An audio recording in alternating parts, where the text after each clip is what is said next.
Hello, everyone, and welcome to this episode of Coffee with Carl. I'm your host, as always, Carl Zellner, one of the attorneys here with Anderson Business Advisors. And one thing I want to just remind everybody, if you like Coffee with Carl, please make sure you hit the subscribe button and the like. We love putting out all the free content for you, but just to confirm there's people watching and they like it. So yeah, hit the subscribe button, hit the like. Today, we want to talk a little bit about cash flow within your entity structure. So as Anderson clients, most of you will have a Wyoming LLC that owns state-specific LLCs. If you have a real estate portfolio, the way cash flow works within our entity structure is once all of you have had your wealth planning blueprint or the visual depiction of what we would suggest you have for tax and asset protection, the easiest way or the rule of thumb you can use to follow where you need it is ultimately you can follow those lines of ownership.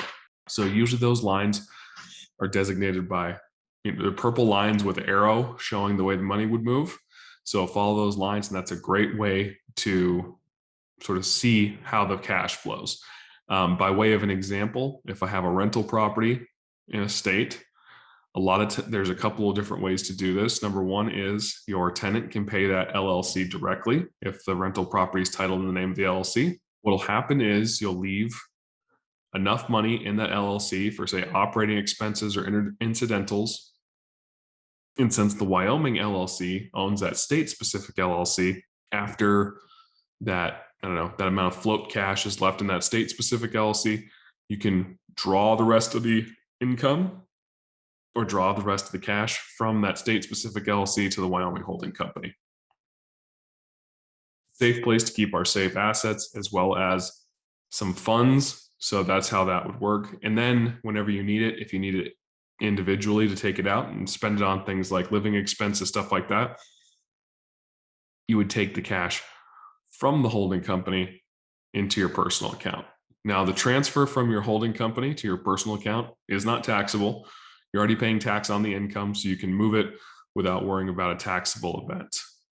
The opposite side of that would be through your corporation. When you take money out of your corporation, if it's not a reimbursement, generally it's going to be taxable either as salary or as a dividend. If we're looking at a C corporation, if it's an S corporation, it will either be salary or distribution. So as far as money flow goes from our business level LLC to the parent company. And from the parent company, if we're looking at the holding company, you can withdraw it without some sort of taxable event.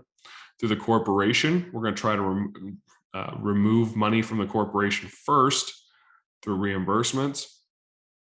If you're out of reimbursements, then we need to look at something. We need to look at the other options on how to get money out of there, because the corporation is a separate taxpayer. So the transfer of funds is usually taxable through a separate taxpayer. So that's your basic primer there. If you're an Anderson client already and you have specific questions, we'd encourage you to use your platinum membership to be able to do that. We've got attorneys who can answer your questions. You can ask your questions online through our tax team. Lots of different options there.